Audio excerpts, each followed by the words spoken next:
Halo anak-anak semua, hari ini kita akan membahas soal ulangan.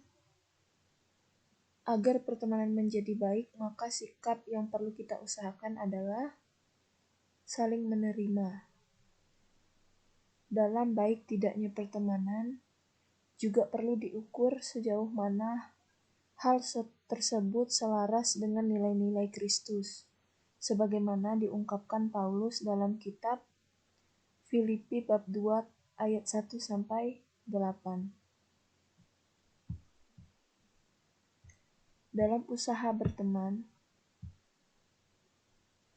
Dalam berteman bisa saja mengalami hambatan-hambatan. Untuk itu perlu adanya usaha-usaha nyata agar pertemanan menjadi indah. Berikut adalah usaha agar pertemanan menjadi baik, kecuali D. Tidak peka. 4. Teman yang selalu ada untuk mendampingi ketika kita sangat membutuhkan merupakan pengertian dari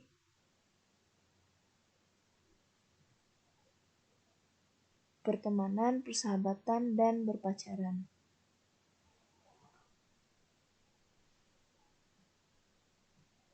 Berikut yang bukan merupakan beberapa sikap yang dapat menghancurkan persahabatan adalah terbuka.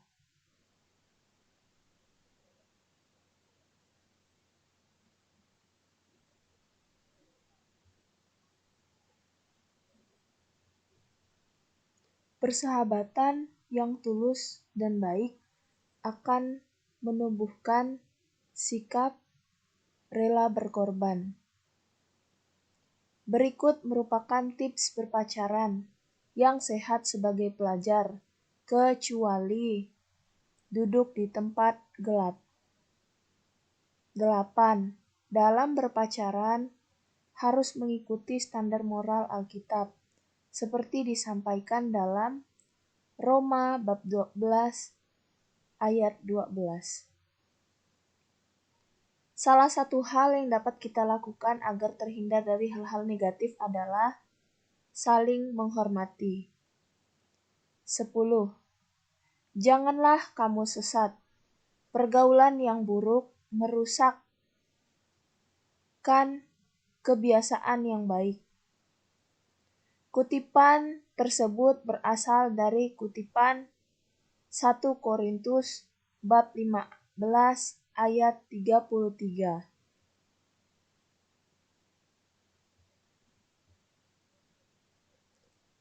Unsur-unsur dalam doa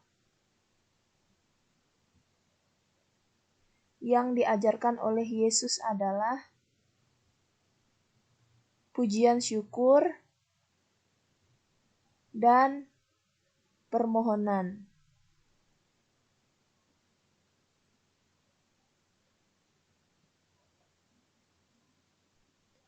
Salah satu gambaran tentang Yesus sang pendoa terdapat dalam Injil Matius bab 6 ayat 5-15. Kebiasaan berdoa sebelum melaksanakan pekerjaan merupakan cerminan dari orang yang beriman. Orang beriman meyakini bahwa doa akan memberi pengaruh dalam berkarya. Pengaruh doa adalah A. Memberi ketenangan dan kesungguhan hati dalam bekerja, sebab Tuhan menyertainya. 14. Doa yang benar adalah terjadinya komunikasi dua arah. Kita tidak hanya menerima saja, tetapi juga B. Membiarkan Allah berkarya dalam hidup kita. 15. Kita berkata, berilah kami rejeki, dan bukan berilah aku rejeki, untuk mengingatkan kita bahwa segala sesuatu yang datang dari Allah. Jadi, bila Ia memberikan kita rejeki yang berlimpah, Ia melakukannya agar kita dapat A. Bersyukur.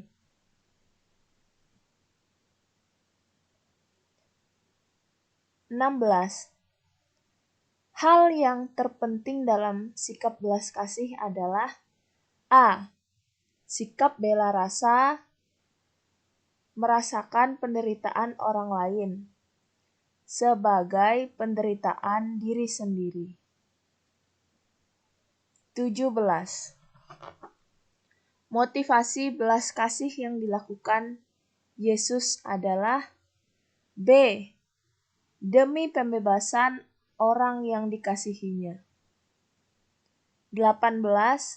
Dengan membangkitkan anak muda di Nain, Lukas bab 7 ayat 11-17. Yesus ingin menyatakan bahwa Allah yang membebaskan, Allah yang berbelas kasih. Kepada 19, kepada orang yang mencaci kamu dengan perkataan yang buruk, misal, dasar pembawa sial, kamu harus Lukas bab 6 ayat 28. D. Mendoakannya. Agape artinya kasih tanpa perhitungan dan tanpa peduli orang macam apa yang dikasihinya. Seringkali disebut dengan B. Cinta tanpa syarat. 21. Berikut cara mengembangkan sikap mengampuni seturut teladan Yesus dalam hidup sehari-hari adalah D. Mengampuni sebanyak 70 kali 7 kali. 22. Sikap yang kita perlukan agar dapat melakukan pengampunan seperti yang diajarkan Yesus adalah A. Rendah hati dan penuh kasih. 23. Ajaran Yesus tentang memberi pengampunan adalah C. Matius. 24. Bacalah kutipan Lukas ayat 23-34. Ayat 23 maksudnya bacalah kutipan Lukas bab 23 ayat 34. Yesus berkata, "Ya Bapa, ampunilah mereka, karena mereka tidak tahu apa yang mereka perbuat." Sikap Yesus dalam kutipan tersebut adalah A. Pengampunan Yesus. 25. Kesamaan laki-laki dan perempuan untuk memperoleh kesempatan serta hak-haknya sebagai manusia agar mampu berperan dan berpartisipasi dalam berbagai kegiatan. Ini adalah pengertian dari C. Gender.